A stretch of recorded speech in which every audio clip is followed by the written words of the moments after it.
If you're looking to get into a fire alarm industry, or if you've been in the fire alarm industry for quite some time, you want to sharpen your skills and you want to get nice out there so that way you can get yourself some more money, especially in this industry, this video is for you.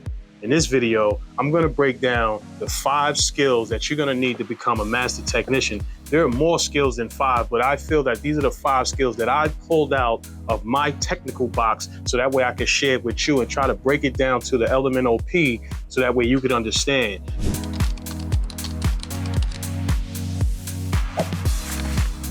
So what are these 5 skills? The first skill is going to be your technical proficiency. You want to understand the wiring, how the system is wired, what type of system you're working on, being that there's various fire alarm systems out there.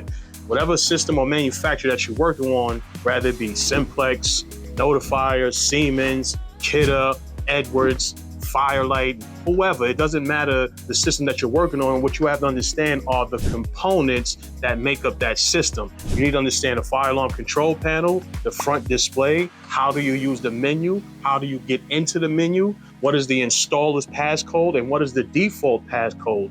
You want to understand what those cards are on the inside, what the circuitry does, what the end of line resistance is for a normal and an off normal circuit. So you need to understand what all of these values are. So when you out there troubleshooting any fire alarm system, you understand what the normal state need to be. So when it's an off normal state, you will be able to determine which one of the areas is in problem. Rather it be a missing resistor, a short in the wire, or a bad device, you will be able to determine that because you know what it looked like when the system is normal. Now, the second thing you're gonna have to worry about is your attention to detail skills. I know when I first started out, I didn't understand circuitry, series circuit, parallel circuit, what a resistor was, 24 volts, 12 volts, fluctuating voltage for the data circuits. I didn't understand what any of that stuff was. And my problem was being that I was colorblind. Now, when I say colorblind, I don't want to say that I can't see colors. I can see colors, just sometimes I can't distinguish between certain shades of colors.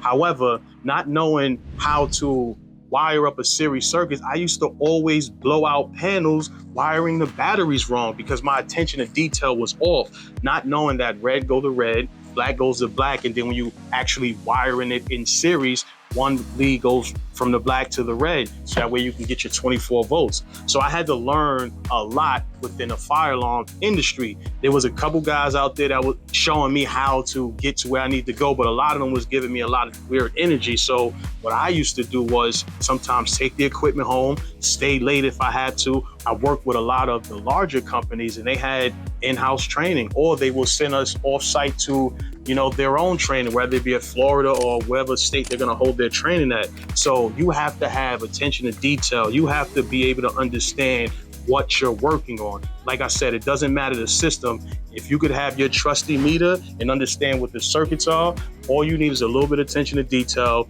and you won't be blowing up systems out there costing the company money because these cards are expensive to actually replace, to actually send another guy out there to fix it and to actually program it to get the system back in state. So attention to detail is something that you're gonna have to learn in addition to your technical proficiency. So when you understand what the system is, then you'll be able to be more attentive on how you actually troubleshoot these systems. Now, moving on to the third skill you're gonna have to sharpen, and this is your problem-solving skill. Now, when it comes to your technical and problem-solving skill, that is when you're starting to put theory into play. When I was a technician working with these companies and I used to get my service calls, on my way to the job site, I'm sitting there trying to figure out what the problem is, where I'm gonna start, who was there prior to me being there, and then I will calculate the type of technician that was there and expect how much work was actually done. But usually I didn't care who was there before. I always started from the beginning to find out exactly what's happening with that circuit, because I know what the normal state needs to be,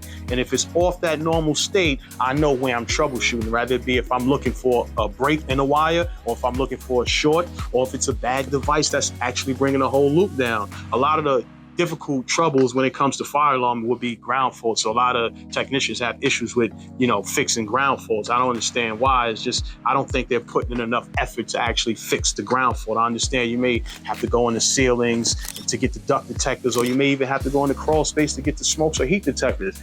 You have to do what you have to do to find whatever issue being on that fire alarm panel. It's very important, it's very imperative that you know how to solve these problems. It just makes you more marketable within the industry, and it also gets you more money for the company that you're working with. And if you feel you're not getting the money you deserve within a company and you have the skills, there's other companies out there that will guarantee pay you the money that you're actually looking for in order for you to feel that you are receiving your self-worth. So your technical proficiency, your attention to detail, and your problem-solving skills is what you're gonna need to sharpen in order to be a master technician within the fire alarm industry. Now, I didn't even mention anything about certifications or the type of certificates that you need to have specifically for New York. Especially if you're starting out, you should be looking at your S95, you should be looking into your S98. Within your first year, you should at least have your S95, S98, and your NICET level 1 within that first year. Year 2, you should be getting your NICET level 2.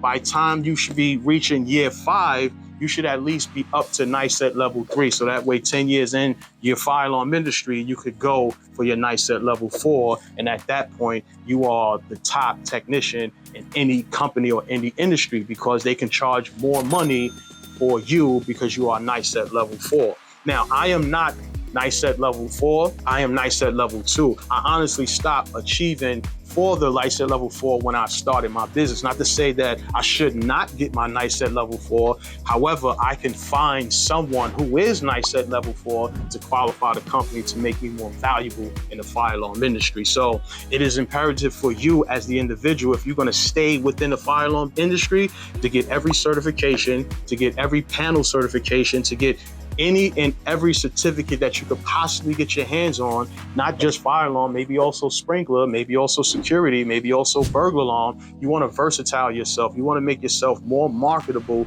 in the industry because it's not just fire alarm companies out there. There are also security companies that do fire alarm as well. Maybe not as big as a fire alarm company, but they may have inspections or maybe smaller systems that you could actually work on. The difference is you're going to still be doing fire alarm. So you have to make yourself more marketable. So certifications and understanding the panel that you're working on will make you the top-notch technician for any company and any business on any planet. So certifications is important, and it's more important for you as the individual, especially if you're trying to grow and make more money. It just makes it easy for a person to pay you when they're looking at your resume and when they say certified in this, certified in this, certified in this. They understand on top of your years of experience, it's really no conversation. It's really you telling them what you want, and they're gonna try to work their best to get it for you. And if they can't do it, then you have to find a company that's willing to pay you what you're looking for. Or it may be some type of compromise where you could work out a deal to where maybe 1 to 3 years within the company, you'll be at the salary that you want to be at. But you have to negotiate that when you first walk into that building and have that conversation with whomever you're having that conversation with at that company that you're looking at. That leads me to the fourth skill that you're going to need to have, and that's communication skill. You're going to have to be able to know how to speak clearly. One problem I used to see in the field is where technicians used to write their service report. Let's say they go on a service call to replace a smoke detector. What they would say is replace smoke detector. And then that gets back to the office like, what smoke detector is that replacing? On the side, as I played as a technician, I didn't understand that. But now on the side, as the owner of a fire alarm company, I understand how detailed that is, because coming back, the customer is gonna ask, what smoke detector did the technician actually change? Was he actually there? Did he sign into the logbook? So these are questions that the office have to answer in order for them to get paid for your time. So it's important for you to write detailed reports. I'm gonna tell you exactly how I write service reports when I finish a service call. And I want you to take note on this, because this is as detailed as you can get, and this gives the office as much ammunition as they need without calling you. They can fight whatever battle they need with the customer without calling you to get more information, so that way they could actually get paid for the time that you spent 3, 4, 5 hours at a service call, right? So the first thing you say is, upon arrival, you found the system in whatever state the system was in. You found the system in normal operation, you found the system in with 3 troubles, whatever it is. You want to state that, because that could fall back on you if you're not telling them that the system was already in trouble or if it was not in trouble, right? So that's the first sentence. Upon arrival, found the system in normal operation. Began to troubleshoot the defective smoke detector on the 2nd floor inside of the conference room. Tech replaced the smoke detector, and depending on what type of system, I work on a lot of Edward systems, so I would say at that point, tech used this laptop to map the new device into the system. Once the tech was finished, the system was in normal operation, left for the day, explained to the customer that there was no issue on the fire alarm system, and that smoke detector that was a problem has been corrected. No further issues or no further communications after this point. Sign right here. Please give me information so that way if the customer calls, I could pull up your service report and say, no, that was room 202. Go check room 202. You're gonna see it's a brand new smoke detector in there. And then they're gonna go check room 202 and be like, oh, my bad, Mr. Fire Alarm Company. Here go the money now. Because they don't have a problem with paying. What they have a problem is people lying, saying that they did something that they didn't. And there's trash ass technicians out there who don't know how to do shit, and they are afraid to say that I need help. You know, I understand, because when I used to call, seasoned guys, that's what we call them. When I used to call seasoned guys out there, they used to give me weird energy, not really wanting to help me. I don't know if it was job security, as if I get up to a level where they will get at, I'm gonna take their job or some type shit like that. I really don't know. I don't know what it is. My thinking is if we all are nice, that makes the company nice. That means we could charge more. That means we will make more. And that means the company will make more. Then that means potentially the techs themselves can make more, because technicians out there, especially in local 3, they was getting guap, you know what I mean? 30, 40, 50, $60 an hour, not even prevailing wage, but just their regular salary, all right? So you have to be as proficient as you can when it comes to fire alarm, especially when communicating to the customer. So if you don't fix something, just communicate that to the customer. If you don't know how to fix something, you just tell them you have to escalate it up to a technician who will know how to fix it. It's not a problem with saying you don't know how to do it. It's okay to say you don't know how to do it, but don't be sitting out there fronting like you do.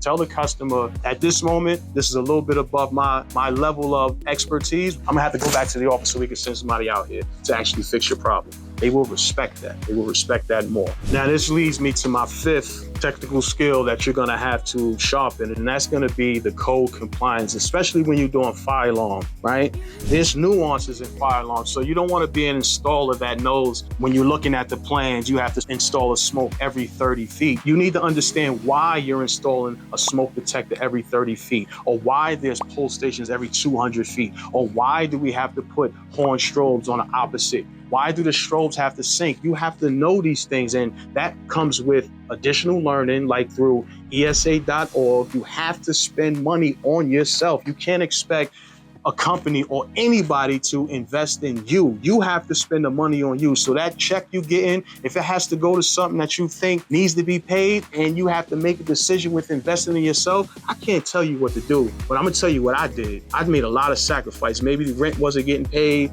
for me to get my license. Maybe the lights had to get shut off because I wanted to take a class. I'm not telling you to do that. What I'm telling you is you're gonna have to figure out how to make your sacrifices or save a way to get to whatever you need to get. So ESA.org, NTC.org, this is the National Training Center. This is gonna help you with your NICET certification. And when you buy books, you have to buy books from NFPA.org. And when you get the books, make sure the books are tagged up. If you can register with these places, register with these things. Make sure you get these books, NFPA 101, Life Safety Code, NFPA 72, the IBC code, all these up-to-date books you need to get. The books I have is 2022 and 2021, so my books is a little outdated. I need to update my books. The main book you should have is the NFPA 72. So when you get all this material, you have a point of reference. So if anyone asks you a question that you can't, answer at that particular time, you can go back to your reference and get that answer. Now it's